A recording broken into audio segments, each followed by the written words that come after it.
வணக்கங்க. Praise the Lord.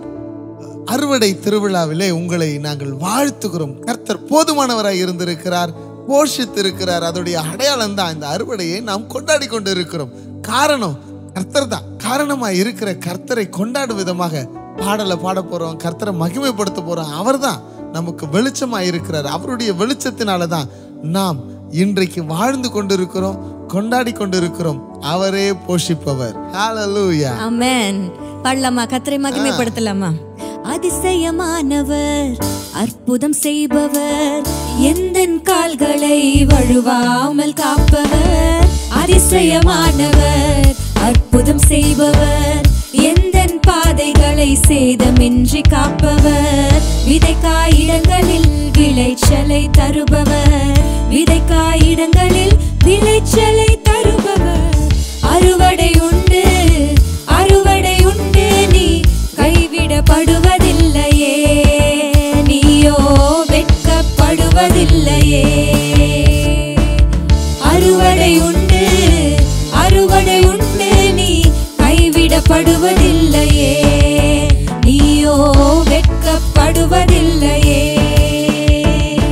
அறுவடை உண்டு, அறுவடை உண்டு, நீ கைவிடப்படுவதில்லையே, நீயோ வெட்கப்படுவதில்லையே. சரி பாடலாம். அறுவடை உண்டு, அறுவடை உண்டு, அறுவடை உண்டு, நீ கைவிடப்படுவதில்லையே, நீயோ வெட்கப்படுவதில்லையே.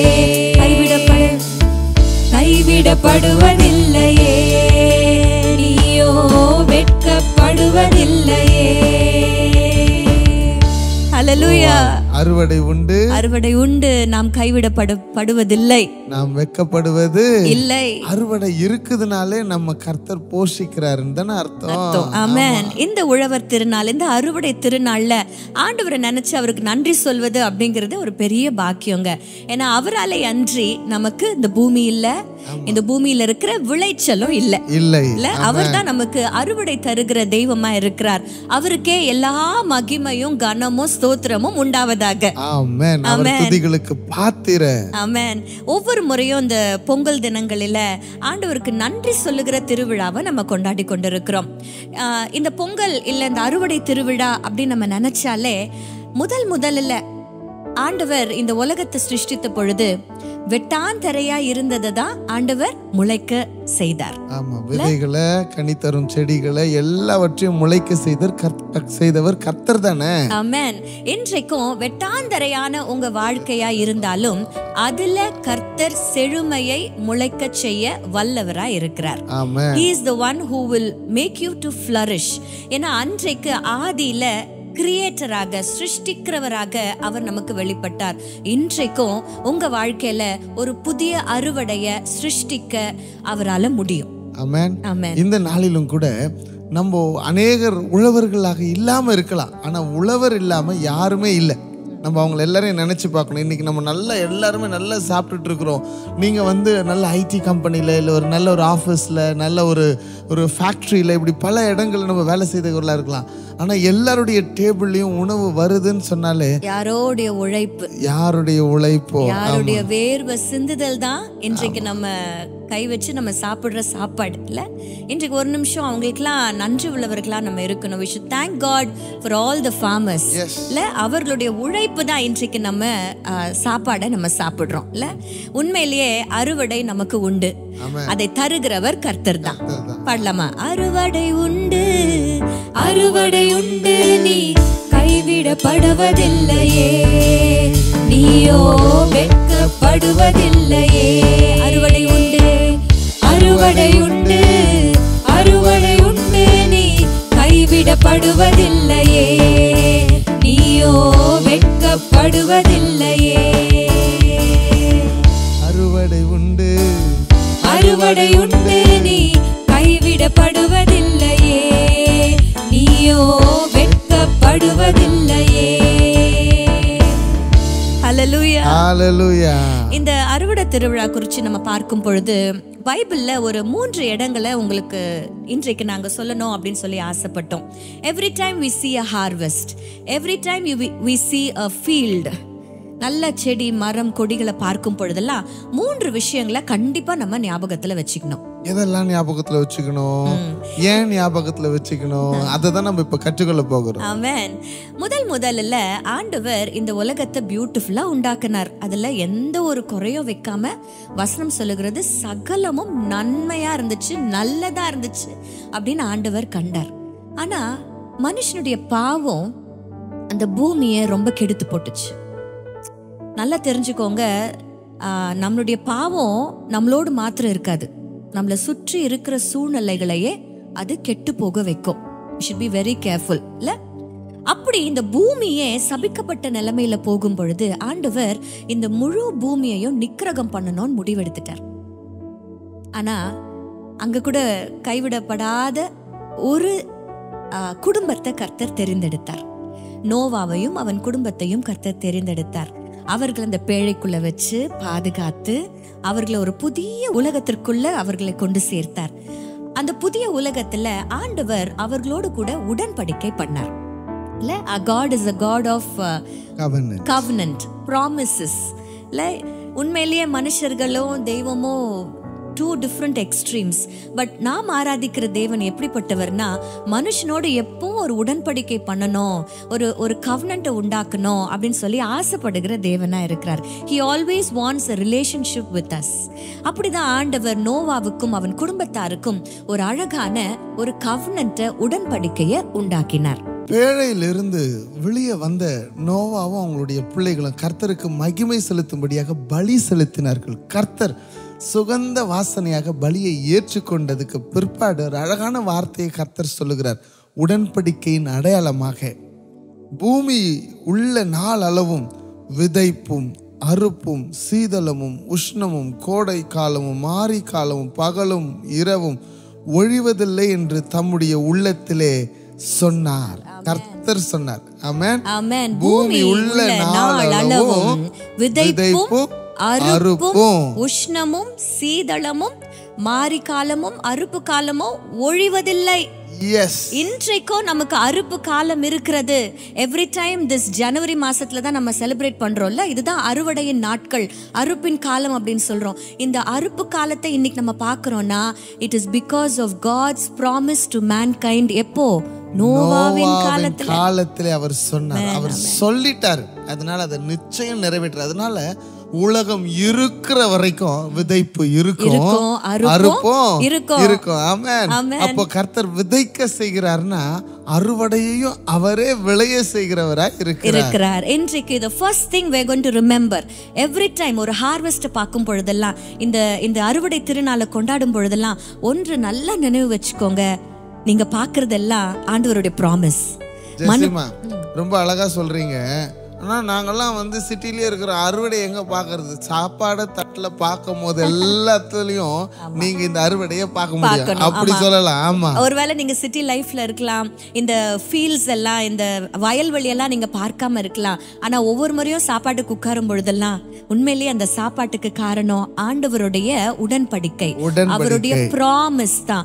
மனுக்குலத்திற்கு அன்றைக்கு நோவாவுக்கு செய்த ப்ராமிஸ் தான் இன்றைக்கும் எத்தனையோ தலைமுறைகளை தாண்டி நம்மள அது ரீச் பண்ணிருக்கிறது. அவர் உடன்படிக்கையின் தேவனா இருக்கிறார். இன்றைக்கு அந்த உடன்படிக்கையின் தேவன் உங்க வாழ்க்கையிலையும் கர்த்தர் உடன்படிக்கையை ஏற்படுத்த வல்லவராய் இருக்கிறார். He has greater promise to your life.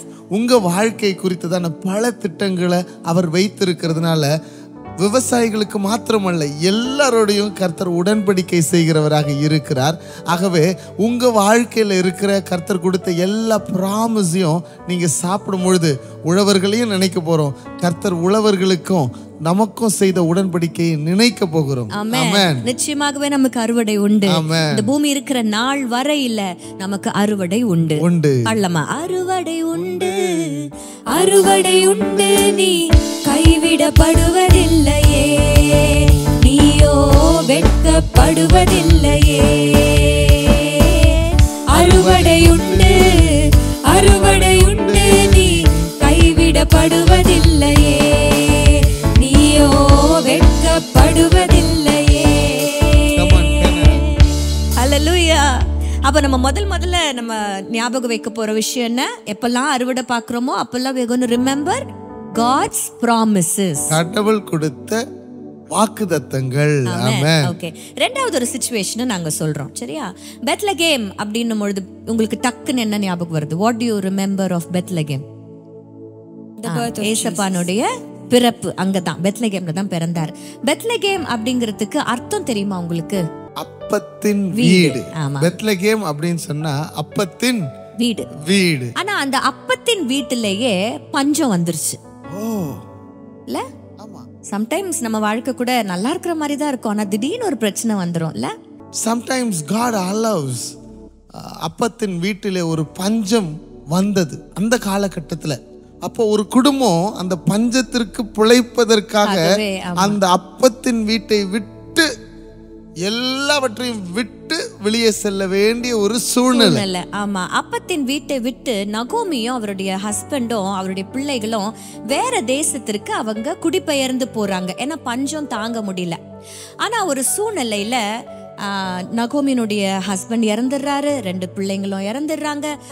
நகோமி அப்படிங்கிற அந்த மாமியாரும் அவர்களுடைய 2 மருமகள்மாரும் they come back to அப்பத்தின் வீடு, இந்த பெத்லகேமுக்கு அவர்கள் திரும்ப வருகிறார்கள். அப்போ வேதத்துல ஒரு வசனத்தை ரொம்ப அழகா இருக்குது, அந்த வசனத்தை உங்களுக்கு நான் வாசிக்கிறேன்.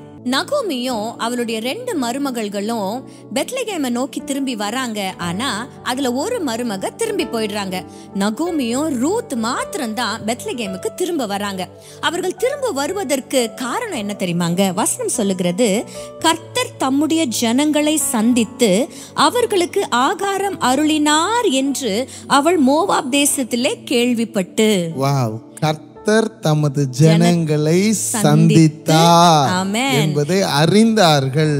அப்போ ஆகாரத்தை கொடுக்கிறார் அப்படின்னா கர்த்தர் நம்மள சந்திக்கிறார் அப்படின்னு அர்த்தம். God visits us ன்னு அர்த்தம்.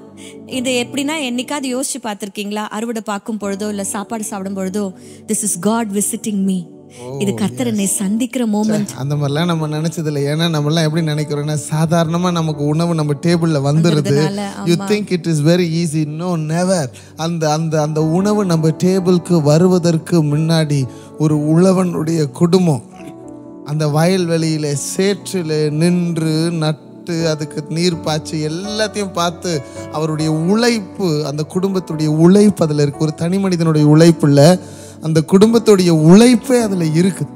அந்த குடும்பம் உழைச்சதுக்கு பின்னாடி என்ன தெரியுமா? கர்த்தர் அவர்களை சந்தித்து இருக்கிறார். கர்த்தர் ஆசீர்வதித்த வயல்வெளியின் வாசனை என்று ஆண்டவர் ஆசீர்வதித்த வயல்வெளியின் வாசனை. ஏன்னா ஆண்டவர் சந்திக்கிற இடம் எங்க தெரியுமா? வயல்வெளி தான். இன்றைக்கும் நம்ம ஞாபகப்படுத்த போகிற 2வது விஷயம் என்னன்னா, எங்கெல்லாம் நீங்க அறுவடை பாக்குறீங்களோ அங்கெல்லாம் கர்த்தர் நம்மை சந்திக்கிற தேவனா இருக்கிறார். We have to remember God's visitation. Amen. First நம்ம என்ன சொன்னோம்? We have to remember God's promises. Amen. இப்போ 2வதாக God's visitation, ஆண்டவர் நம்மளை சந்திக்கிற தேவனா இருக்கிறார். அறுவடை இருக்கும் பொழுதெல்லாம் கர்த்தர் நம்மளை சந்திக்கிறார். பாடலாமா? கர்த்தர் சந்திக்கிறார். அறுவடை உண்டு, அறுவடை உண்டு, நீ கைவிடப்படுவதில்லையே, அவர் கைவிடவே மாட்டார், நீயோ வெட்கப்படுவதில்லையே. அறுவடை உண்டு, அறுவடை உண்டு, நீ கைவிடப்படுவதில்லையே, நீயோ வெட்கப்படுவதில்லையே. நான் ரொம்ப ஒரு காரியத்தை யோசிச்சேன்ப்பா. உண்மையிலேயே ஆண்டவருடைய ப்ளூ பிரிண்ட், அவருடைய ஸ்கெட்ச் எல்லாம் சொல்லும் பொழுது ரொம்ப ஒரு காரியத்தை தான் யோசிச்சேன்னு சொல்ற பத்தி அதான் யோசனையா இருக்குது. நீ ஒரு காரியமா யோசிச்சுக்கினே இருப்பியே. உண்மையிலேயே ஆமாங்க. ஒரு வசனத்தை வாசிக்கும் பொழுது அதுல நிறைய யோசனைகளை ஆண்டவர் நமக்கு தருவார்ல. அப்ப நான் யோசிக்கிறேன், ரூத்தை மோவாப் தேசத்துல இருந்து பெத்லகேமுக்கு கொண்டு வரணும் அப்படிங்கிறது தேவனுடைய திட்டம். ஆமா. அப்போ ரூத்தை நான் எப்படி பாக்குறேன்னா, ஒரு விதையா தான் பாக்குறேன். அந்த விதை மோவாப் தேசத்துல இருந்தா ஜீசஸ் பெத்லகேம்ல பிறக்க முடியாது. ஆமா. அந்த விதை எங்க வந்துதான் ஆகணும்? அப்பத்தின் வீடாகிய பெத்லகேமுக்கு வரணும். அந்த விதை இங்க வந்துச்சுமா. ஆனா அந்த விருட்சம் எப்படி தெரியுமா இருந்துச்சு? அந்த விதை நீ சொல்லலாம் ரூத் விதையா இருக்கலாம், ஆனா ரூத்துடைய விதையில நீங்க பாத்தீங்கன்னா ஜீசஸ் கிரைஸ்ட். இயேசு யார் தெரியுமா? ஜீவ அப்பம். ஆமென். அவர்தான் அந்த வீட்டுல பிறந்த ஜீவ அப்பம். இயேசு கிறிஸ்து தான். இயேசு கிறிஸ்து இந்த பெத்லகேம்ல அவர் பிறக்கணும் அப்படிங்கிற ஒரு தேவ திட்டம் ரூத் அப்படிங்கிற விதையில தான் ஆண்டவர் வித்திட்டாரு. அந்த ரூத் பெத்லகேம்ல செட்டில் ஆனதுனால தான் போவாச திருமணம் பண்ணாங்க. அதுக்கப்புறம் ஓபேத் பிறந்தாங்க, அப்புறம் ஈசாய் பிறந்தாங்க, அதுக்கப்புறம் தாவீது வந்தாரு. தாவீதின் வேர் தான் துளிர்த்தது, அந்த அடிமரம் தான் துளிர்த்தது. அதுதான் ஆண்டவராகிய இயேசு கிறிஸ்து. உண்மையிலேயே God knows where to plant you. நீங்க எந்த இடத்துல, ஆண்டவர் நியமித்த இடத்துல தான் நீங்க பிளான்ட் ஆகும் பொழுது நீங்க செழித்து வளருவீங்க. You will be purposeful and you will be fruitful. ஒரு மாற்றம் அங்கே ஏற்பட்டது. அந்த மாற்றத்தின் நிமித்தமாக கர்த்தருடைய சித்தம், கர்த்தருடைய திட்டம் ரூத்துடைய வாழ்க்கையில நிறைவேறினது. ரூத்துடைய பெயர் பட்டியலில் சேர்க்கப்பட்டது. அப்படி ஒரு மாற்றத்தை கர்த்தர் அலோவ் பண்றாருன்னா, ஒரு சீசன்ல ஒரு இடத்துல இருந்து உங்களை அப்படியே வேர் பிரிச்சு கம்ப்ளீட்டா கொண்டு வந்து இன்னொரு புதிய ஸ்தலத்துல கர்த்தர் நாட்டுகிறார்னா, இந்த மாற்றம் உங்களுடைய வாழ்க்கையில ஒரு பெரிய ஒரு உயர்வை, ஒரு பெரிய ஆசீர்வாதத்தை கொண்டு வரப்போகிறது. எப்படி ரூத் அநேகருக்கு ஆசீர்வாதமாக மாறி போனாலும், எல்லாம் முடிஞ்சு போச்சுன்னு நினைச்சாங்கல்ல, எல்லா ஃபைல்ஸுமே முடிஞ்சு போச்சுன்னு நினைச்ச இடத்துல கர்த்தர் reopened her life, her doors. உண்மையிலே அவளுடைய சந்ததியில இருந்துதான் அதிசயமானவர், அற்புதம் செய்பவர், எந்தன் கால்களை வழுவாமல் காப்பவர், அதிசயமானவர், அற்புதம் செய்பவர், எந்தன் கால்களை வழுவாமல் காப்பவர், விதைக்காய் இடங்களில் விளைச்சலை தருபவர், விதைக்காய் இடங்களில் விளைச்சலை தருபவர். அறுவடை உண்டு, அறுவடை உண்டு, நீ கைவிடப்படுவதில்லையே, நீயோ வெட்கப்படுவதில்லையே. அறுவடை உண்டு, அறுவடை உண்டு, நீ கைவிடப்படுவதில்லையே, நீயோ வெட்கப்படுவதில்லையே. இந்த நாளில ரொம்ப சூப்பரா சந்தோஷமா கர்த்தர் உணவை அளிக்கிறார் என்பதை நாம் பார்த்து கொண்டிருக்கிறோம். முதல்ல நம்ம பார்த்தோம், நம்ம பிளேட்ல உணவு இருக்குதுன்னா, ஒரு அறுவடை நடக்குதுனாலே இட்ஸ் God's promise. அப்ப ரெண்டாவது என்ன பார்த்தோம்? God's visitation. கர்த்தர் நம்மளை சந்திக்கிறார் அப்படின்னு அர்த்தம். ஆமா. அப்ப மூணாவது என்ன தெரியுமா? கர்த்தருடைய செய்கை. It's God's doing. விதைக்கிறவனாலும் அல்ல, நீர் பாய்ச்சுகிறனாலும் அல்ல, விளைய செய்கிற கர்த்தராலே எல்லாம் அவர்தான். எல்லாவற்றையும் நமக்கு இன்னைக்கு ஏர் இருக்கலாம், நிலம் இருக்கலாம், பெரிய ஏக்கர் கணக்கா நிலம் இருக்கலாம், விதை இருக்கலாம், தண்ணீர் இருக்கலாம், இல்லை நீங்க ஆட்கள் இருக்கலாம், டிராக்டர் இருக்கலாம், எல்லாமே இருக்கலாம், சூரியன் இருக்கலாம், மழை இருக்கலாம், எல்லாமே உங்களுக்கு சாதகமா இருக்கலாங்க. ஆனா விளைய செய்கிறவர் கர்த்தர் தான். இன்னைக்கு விளைய செய்கிற கர்த்தர் தான் உங்க வாழ்க்கையில எல்லாவற்றையும் விளைய செய்ய போகிறார். எப்படி உணவை விளைய செய்கிறாரோ அப்படி உங்க வாழ்க்கையில எல்லா விதமான நிறைவான ஆசீர்வாதங்களை விளைய செய்ய போகிறார். That is going to be his favor upon us. Amen. தயவை கர்த்தர் நமக்கு கொடுக்க போகிறார். அவருடைய செய்கை நம்ம வாழ்க்கையில காணப்பட போகிறது. ஒருவேளை இந்த அறுவடை யோசிக்கும் பொழுதெல்லாம் நிறைய ஃபேக்டர்ஸ் இந்த அறுவடைக்கு உதவி செய்கிறது. ஆனா எல்லா ஃபேக்டர்ஸ்க்கும் அதுக்கும் மேல ஒருத்தர் இருக்கிறார்னா கர்த்தர் தான். அவர் இல்லாம நம்ம இல்ல, அவர் இல்லாம அறுவடை இல்ல, அவர் இல்லாம சூரியன் இல்ல, அவர் இல்லாம மழை இல்ல, அவர் இல்லாம உழவன் இல்ல, அவர் இல்லாம உழைப்பு இல்ல, அவர் தான் எல்லாமே இருக்கிறார். இன்னைக்கு இந்த விளைச்சலுக்கு காரணமா இருக்கிற நிறைய விஷயங்களை கொண்டாடி கொண்டு இருக்கிற நம்ம இந்த விளைச்சலுக்கு காரணமா இருக்கிற கர்த்தரை கொண்டாட போறோம். ஆமா, அதுதாங்க முக்கியமே. இன்னைக்கு எல்லாவற்றையும் கொண்டாடிக்கிட்டே இருக்கும். வெளிச்சம் வந்ததே கர்த்தரால தானே, இன்னைக்கு விளைச்சல் வந்ததும் கர்த்தரால தான். அதனால கர்த்தரை கொண்டாட போகிறோம். We are going to celebrate Christ. ஏன்னா it's his doing. ஆமென். பாடலாமா? நீர் இல்லாம நான் வாழ என் மனசு கேட்கல, நீர் இல்லாத என் வாழ்க்கை அர்த்தமே இல்ல, நீர் இல்லாம நான் வாழ என் மனசு கேட்கல, நீர் இல்லாத என் வாழ்க்கை அர்த்தமே இல்ல. உம்மை பார்க்க ஆசையே என்னோடு பேசும் தெய்வமே, உம்மை பார்க்க ஆசையே என்னோடு பேசும் தெய்வமே, நீர் இல்லாம நான் வாழ என் மனசு கேட்கல, நீர் இல்லாத இல்ல, நீர் இல்லாம நான் வாழ என் மனசு கேட்கல. நீர் இல்லாத என் வாழ்க்கை அர்த்தமே இல்ல. உண்மையிலேயே அவரால இன்றி எதுவுமே நம்ம வாழ்க்கையில நடக்காது. ஒரு பழமொழி சொல்லுவாங்கல்லப்பா, நீரின்றி அமையாது உலகு, நீரின்றி அமையாது வாழ்வு. ஆமென். அவர் இல்லாம நம்ம வாழ்க்கை அர்த்தம் உள்ளதாய் மாறவே மாறாதுங்க. இந்த அறுவடை திருநாள்ல 3 காரியங்களை ஆண்டவர் நமக்கு ஞாபகப்படுத்த சொல்லி இருக்கிறார். எங்கெல்லாம் நீங்க அறுவடை பாக்குறீங்களோ, எங்கெல்லாம் ஆகாரம் பாக்குறீங்களோ, அங்கெல்லாம் நம்ம ஞாபகப்படுத்த வேண்டிய முதல் விஷயம், it was God's promises. அதுதான் தேவனுடைய வாக்கு தத்தம். யாருக்கு கொடுத்தாரு? நோவாவுக்கு கொடுத்தாரு. யாருக்கு பலிக்குது? இன்ன வரைக்கும் நம்ம கிட்ட பலிச்சிட்டு தான் இருக்குது. இனிமேலும் அது பலித்து கொண்டே பூமி இருக்கிற நாள் வரையில அந்த வார்த்தை பலிச்சிட்டே தான் இருக்கும். வாக்கு தந்தவர் மாறிடார். நிச்சயமா வாக்கு தத்தமும் மாறாது. ரெண்டாவது நம்ம பார்த்தோம், ஆண்டவர் ஜனங்களை சந்தித்து ஆகாரத்தை கொடுத்தார் அப்படின்னு சொல்லி நம்ம ரூத்தின் சரித்திரத்துல வாசிச்சோம். அப்ப இன்னைக்கு நம்ம ஞாபகம் வைக்க வேண்டியது God's visitation தான் இந்த அறுவடை. ஆண்டவர் தம் ஜனத்தை சந்திக்கிற மோமெண்ட் தான் இந்த அறுவடை. இன்னைக்கு நல்ல சந்தோஷமா நீங்க சாப்பிட்டுட்டு இருக்கிறீங்கன்னா கர்த்தர் நம்மை சந்தித்து இருக்கிறார். அவருடைய சந்திப்பு எல்லா மகிமையாய் ஆசீர்வாதமாய் மாறி போனது. ஹalleluya. மூன்றாவதாக கடைசியா நம்ம பார்த்தோம், it is the Lord's doing. இன்னைக்கு அறுவடை பார்க்கும் பொழுது பியூட்டிஃபுல்லா இருக்குது, ஆஹா ஓஹோ அப்படின்னு சொல்லி சுற்றிலும் இருக்கிற காரியங்களை நம்ம புகழ்ந்தாலும் புகழப்படத்தக்கவர் அவர் ஒருவர் தான். இன்னைக்கு அறுவடைக்கு காரணமாயிருக்கிற நபர்களை, அறுவடைக்கு காரணமாயிருக்கிற தண்ணீரை, அறுவடைக்கு காரணமாயிருக்கிற சூரியனை, வெளிச்சத்தை கொண்டாடி கொண்டு இருக்கிற இந்த நேரத்துல நிச்சயமாக சொல்ல முடியும், இது எல்லாத்துக்கும் காரணம் அது இல்ல, கர்த்தருடைய செய்கை. Yes, it's God's doing, it's God's favour. அதனால ஆண்டவரை கொண்டாட போறோம். we are going to celebrate God for every blessing.